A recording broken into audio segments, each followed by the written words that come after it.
Eu nunca pensei que o lugar onde moro se tornaria o cenário de um julgamento silencioso e constante. O condomínio sempre pareceu um espaço neutro, um conjunto de blocos iguais, corredores claros, regras coladas no mural do elevador e aquele cheiro constante de produto de limpeza misturado com café recém-passado das manhãs. Naquele dia, desci com meu filho para o pátio interno, porque o apartamento estava abafado e ele precisava de espaço para o corpo se reorganizar. Ele caminhava ao meu lado, balançando levemente as mãos, um movimento pequeno, quase elegante, que ele usa quando o mundo fica grande demais por dentro. Eu já conhecia os olhares antes mesmo de sentir. As portas se abrindo, os vizinhos observando por frestas, o silêncio artificial que surge quando alguém diferente ocupa o espaço comum. A convivência em condomínio exige regras não escritas, e uma delas parece ser a de não incomodar. Meu filho, com seus sons baixos e movimentos repetitivos, era visto como uma infração viva. Uma vizinha comentou em voz baixa, achando que eu não ouviria, que essa criança não para nunca. Outro murmurou que isso é falta de limite.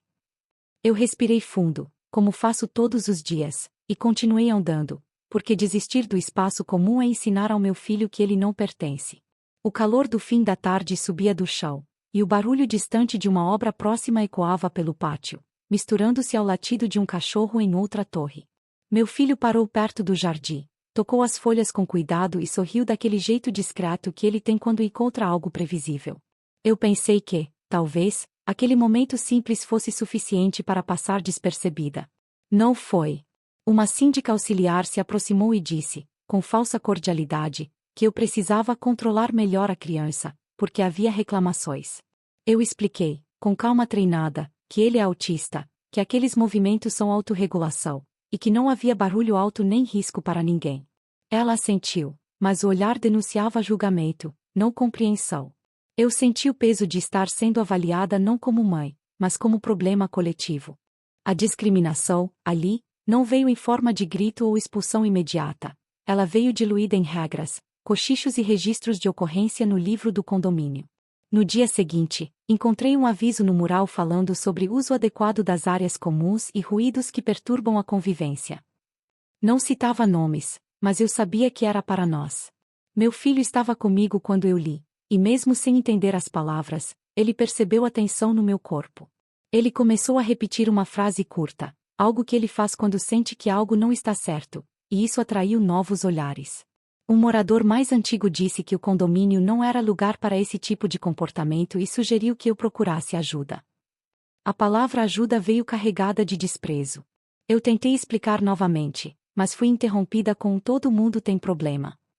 A convivência em condomínio, que deveria ser baseada em respeito mútuo, virou um palco onde meu filho era sempre o ponto fora da curva. Eu comecei a evitar horários de pico, a descer pelas escadas para não pegar elevador cheio, a sair rápido do pátio quando percebia a aglomeração. Mesmo assim, as reclamações continuavam. Um e-mail coletivo circulou falando sobre barulhos estranhos e crianças que não sabem se comportar. Eu senti vergonha e raiva ao mesmo tempo, não do meu filho, mas da necessidade constante de provar que ele merece existir ali. Em uma reunião informal no hall, alguém disse que eu era sensível demais e que ninguém estava sendo preconceituoso. Meu filho estava ao meu lado, segurando minha blusa, respirando rápido, tentando não chorar. A discriminação se tornava concreta naquele instante. Não era sobre regras, era sobre excluir o diferente sem assumir o nome disso.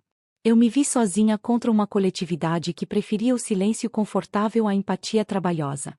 A prova concreta surgiu de uma forma inesperada, simples e desarmante. Em uma tarde particularmente quente, descemos novamente ao pátio, porque o apartamento estava insuportável.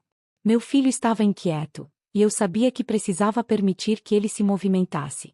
Alguns vizinhos já estavam sentados nos bancos, conversando.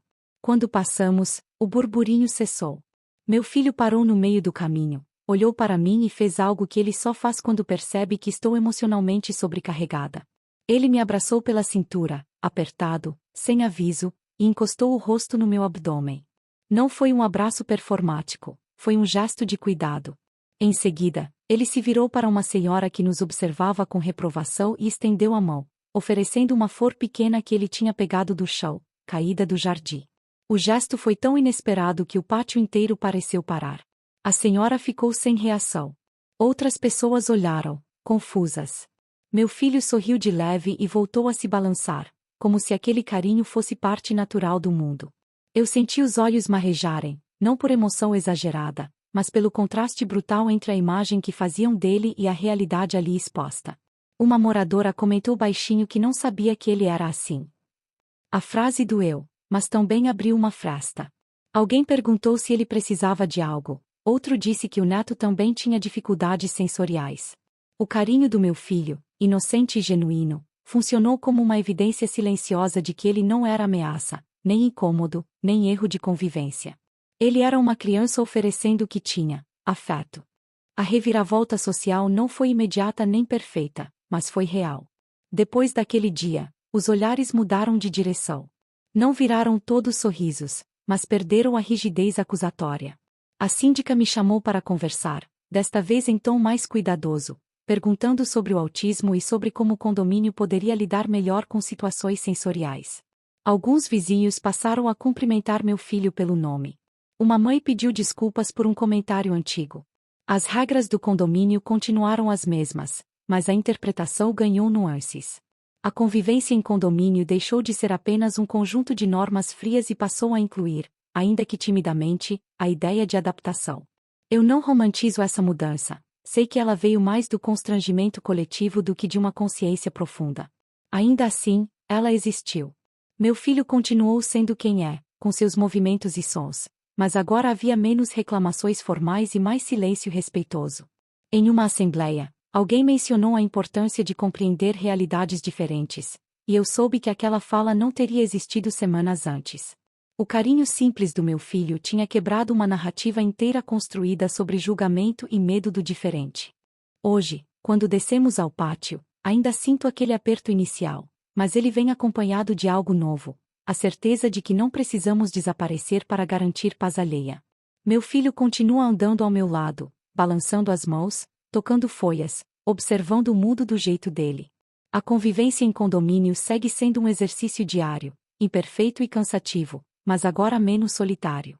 Eu aprendi que a discriminação muitas vezes se esconde atrás de regras e que a prova mais forte, às vezes, não é um laudo ou um discurso, mas um gesto humano impossível de desmentir.